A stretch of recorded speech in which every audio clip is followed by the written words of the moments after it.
Good morning, traders. Welcome to today's market review. This is Razak at CMTrading. Today is April 28th, 2015, and today is Tuesday. So looking at the markets, let's first look at the economic calendar.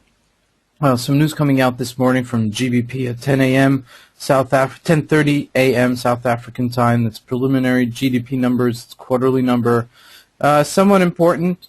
And then at 2:45 this afternoon, Bank of Canada, okay, the CAD, Governor Poloz will be speaking, and then later today at 4 p.m. South African time, we have consumer confidence number coming out of the U.S. So a few, some vital numbers. We'll have to look how they'll play out exactly on the pairs.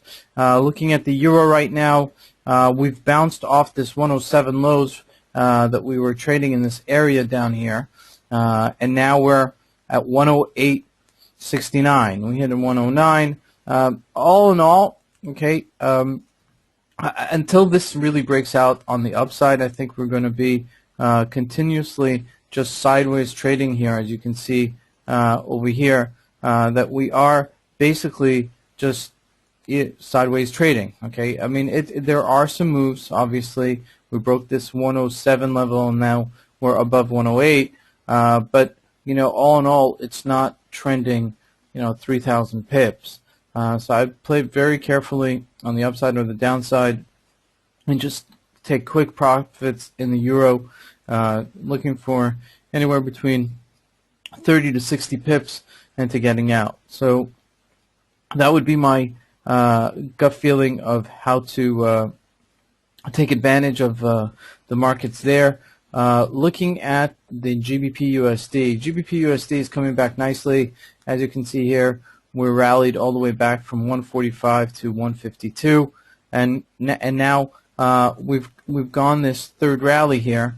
Let's see if we can maintain this momentum, all these pullbacks, and challenge us further. 152 is a major number, as you can see here. Let's look at a daily graph. As you can see, 152 is a major number, all right? So you could see here we had some resistance before, and now we're coming in a little bit. So again, I would really keep an eye on this to see where it could really keep on going. Let's see if it does maintain the momentum, and then I would see a 101.55 level objective and goal right here, and then we'd see some resistance here. But if we can maintain this momentum, we could definitely see this coming back to 155. The dollar across the board is getting a little bit weaker as time is progressing. Not much going on in the USD, Japanese yen. Let's look at the USD Swiss franc quickly. Also, if you remember this huge move down back in January, and now we're just sideways trading. We covered pretty much, we filled in the gap, okay, the space sell-off, and we're somewhere in the middle here, okay, when we sold off, and as can be expected. This was an extreme move, this is a recovery, and this is a correction, okay, and that's the way you should look at it in terms of, so not really much happening here. As you can see, it's pretty much tapered off, but there are these moves every so often, and we do have some support down here at the 95.29 level. Okay, looking at the Dow Jones, it's been an animal. Okay, it's up 200 points, down 200 points, up 200 points, down 200 points. As you can see here on a 4-hour chart, we've pretty much just been side trading. Okay, buying the bottom of the move, 17,500, and selling this 18,100 level. And right now we're just trading. We sold off overnight, but we're trading at 17,097. So I'm inclined to think that this is going to go higher because the U.S. stocks are going higher. The bellwether stocks, Microsoft, Google, Intel, these major corporations in America are heading higher, and somehow that's going to lift the Dow into 18,500 level, I believe, in the next month or so. So keep an eye on that. Looking at oil's rebounded a little bit from our $45 level. We're about $56 right now. but as you can see, we challenged this 57 level, and we didn't break higher, 57.95, and now we sold off to 56. So might be a good place to really pick this up here.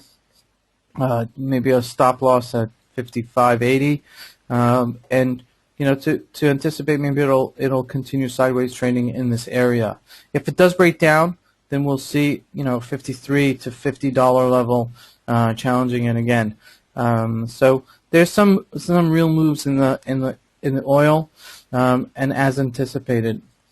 Looking at the gold, it's trading at 12,000 right now, 1,200. Excuse me. Some resistance at this 1221, 1211 level, and some support at 1180. So anywhere in between that is really a crapshoot. Not really a high probability trade. Still not trending. As you can see here, we went from 1293 to 1149. That was a great trade. Okay, back in January to March, and then we rallied right back. But right now we're just sideways trading. We're in this tunnel right here, and this tunnel right about here. But anytime we break above this 1221 level, or we break lower than this 1176 level, I would really consider getting a little bit more aggressive. I mean, you can actually make the tunnel a little bit more tighter, and say, let's say these two levels are really another trigger, buy or sell. I mean, you can maybe ease into the position, let this 1209 and 1183 be your initial positions to go in, just to feel out if it's breaking down or going higher, and then going bigger or flipping your direction once it breaches this 1221 and 1176 level. This is Fred Razak at CM Trading. I want to wish everybody a great trading day. Thank you.